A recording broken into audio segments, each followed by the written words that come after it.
आज जो मुद्दा आपके सामने मैं पेश करना चाहता हूँ कि बच्चे की नौकरी लगेगी और उसकी गरीबी दूर हो जाएगी, मगर अफसोस ऐसा होता नहीं है। बहुत मुश्किल हालात में वो उसकी पढ़ाई कराता है, उसकी कोचिंग कराता है, फिर सिलेक्शन बोर्ड कुछ एग्ज़ाम कंडक्ट करते हैं और उनको वादा करते हैं कि हम आपको नौकरियां देंगे। एक नोटिफिकेशन आती है दिसंबर 2021 को, जिसमें 2-3 डिपार्टमेंट्स में नौकरियां तलब की जाती हैं। तो एग्जाम्स जब कंडक्ट होते हैं मार्च में 2022 में, उसके बाद एक उम्मीद फिर जागती है माँ बाप को कि अब तो नौकरी लग जाएगी। तो होता ऐसा है, रिजल्ट आ जाता है। रिजल्ट आने के बाद घर में मिठाइयां बढ़ती हैं। माँ बाप की उम्मीद जो थी वो एक शेप ले लेती है, हाँ अब तो सही हो गया। लेकिन कुछ दिन की खुशी रहती है वो, उसके बाद सडनली एक ऐसी प्रोसेस हो जाती है, एक इंक्वायरी स्टार्ट हो जाती है कि ये जो सब इंस्पेक्टर्स का लिस्ट आया है इसमें कुछ न कुछ धांधलियां हुई हैं। और ये सिर्फ एक लिस्ट की बारे में बात नहीं हो रही है, यहाँ पे ये सब इंस्पेक्टर के बारे में बात हो रही है, ये फाइनेंशियल अकाउंटेंट असिस्टेंट के बारे में हो रही है, ये जल विवाद में जो नौकरियां निकली थी उनके बारे में हो रही है।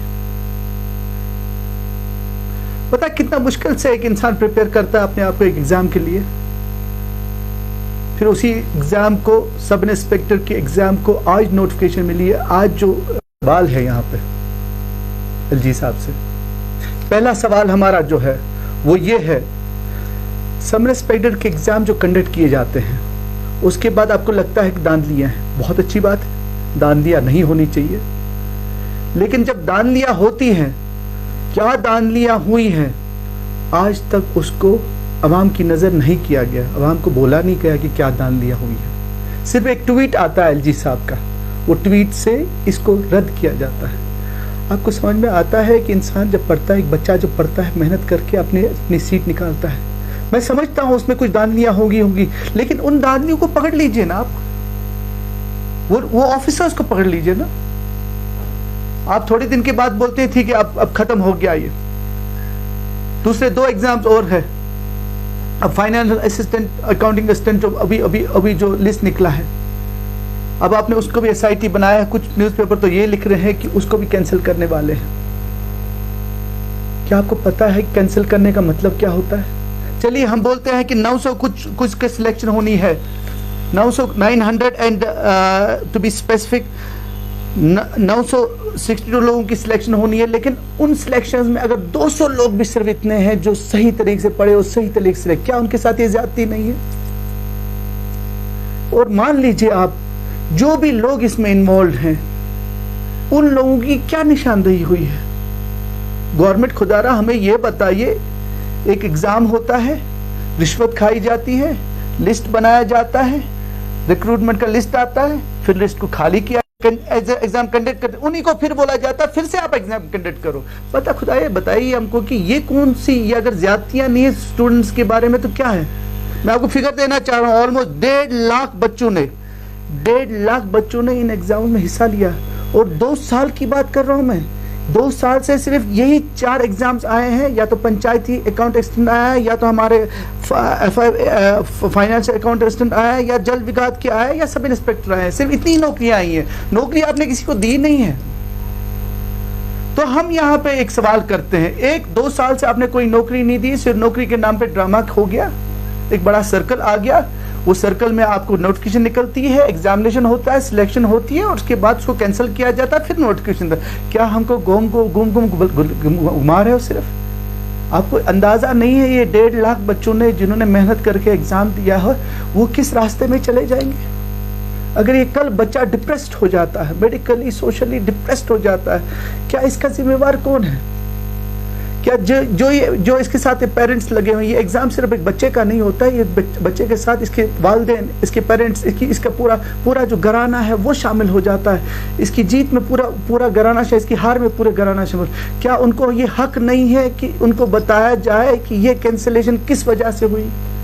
क्या उनको ये हक नहीं ये बताया जाए कि हमने जिन्होंने ये खराबियां की थी, जिन्होंने ये गलतियां की, उनको हमने we have taken them to task. और अगर आप खुद मानते हो हाँ इसमें पैसा इन्वॉल्व है, अगर आप खुद मानते हो कि इसमें रिश्वत हुई है, अगर आप खुद मानते हैं गवर्नर साहब से एक चीज ये बोलते हैं कि फाइनेंशियल अकाउंट असिस्टेंट या जल जीवन शक्ति के जो रिक्रूटमेंट्स निकले हैं, जिसको आप स्क्रैप करना चाहते हैं, मेहरबानी करके उसको स्क्रैप मत कीजिए। मैं आपको बोलता हूँ आप टाइम ले लीजिए अपना, टेक योर ओन टाइम, 2 महीने 4 महीने 5 महीने, लेकिन एक एक आदमी को स्क्रूटनाइज कीजिए। जो उसमें सही लिस्ट वाले हैं उसको रहने दीजिए, जो सही लिस्ट वाले नहीं हैं उनको आप उन पेरेंट्स को भी, उस स्टूडेंट को भी आप बैन लगा दीजिए कि कहीं वो दूसरे एग्जामिनेशन दे ना सके। उन अफसरों को भी आप उनकी जायदादों को कर लीजिए कि ये अफसरान कहीं आगे हमारी जनरेशन को खराब ना करे। एक तो हम ये चाहते हैं कि ये जो ये फाइनेंशियल अकाउंट स्टैंडर्ड या जल शक्ति विभाग का लिस्ट है, जिसे हमें पता चल रहा है, हमें इंफॉर्मेशन मिलता है, जैसा सब इंस्पेक्टर को आपने बिल्कुल रिजेक्ट कर दिया, कैंसिल कर दिया, इसको भी आप कैंसिल करने वाले। मेरे ख्याल में ये सही तरीका नहीं है। हम यहाँ रिक्वेस्ट करते हैं कि हम आने वाले दिनों में एलजी साहब आपसे रिक्वेस्ट ये करते हैं कि आने वाले दिनों में आप वो लोग जो जेके सर्विस सिलेक्शन बोर्ड में, जो ज्वाइन के पब्लिक सर्विस कमीशन में, वो लोग जो बैठे हुए हैं, जो दान लिया कर रहे हैं, उनको आप बेनिकाब करेंगे और उसको पब्लिक डोमेन में डालेंगे कि हाँ ये लोग थे जिन्होंने लिस्ट खराब किया। वरना आप बच्चों की जिंदगी खराब मत कीजिए, वरना आप उनके माँ बापों की जिंदगी खराब मत कीजिए। यहाँ बच्चे 1.5 लाख लोग पिछले 2 साल से इंतजार कर रहे हैं कि ये नौकरियां निकली है और इस नौकरियों में हम एडजस्ट हो जाएंगे। अगर ये नौकरियों में वो एडजस्ट नहीं होते हैं तो ये एक वजह बन जाती है उन बेचारों को दूसरे कामों में जाने के लिए। हम यहाँ गुजारिश करते हैं एलजी साहब, आपका ट्वीट काफी नहीं है, ट्वीट में सिर्फ आप इतना लिखते हैं कि नहीं, क्या उसको इतना भी रीजनिंग देने को नहीं है कि किस वजह से हुआ है। तो हम यहाँ गुजारिश करते हैं, एक तो FFA के जो फाइनेंस अकाउंट असिस्टेंट है उन और जल शक्ति के जो सिलेक्टेड लिस्ट है उसको कैंसिल मत कीजिए। आप अपना टाइम ले लीजिए, आप 2 महीने 4 महीने 6 महीने लीजिए, जो उसमें गलत लोग हैं उनको निकाल दीजिए, लेकिन सही लोग को रख दीजिए। और दूसरी बात यह है कि जो सर्विस सिलेक्शन बोर्ड में या जो हमारी पब्लिक सर्विस कमीशन में जो दानियां हो रही हैं उसको रोकिए, उसको बेनिकाब करिए कि हमारे बच्चे हमारे बर्बाद ना हो जाए। और हम यकीन करते हैं कि आने वाले दिनों में हमें जरूर गवर्नर से ऐसी मैसेज आएंगे जिसमें ये लोग बेनिकाब होंगे। Thank you.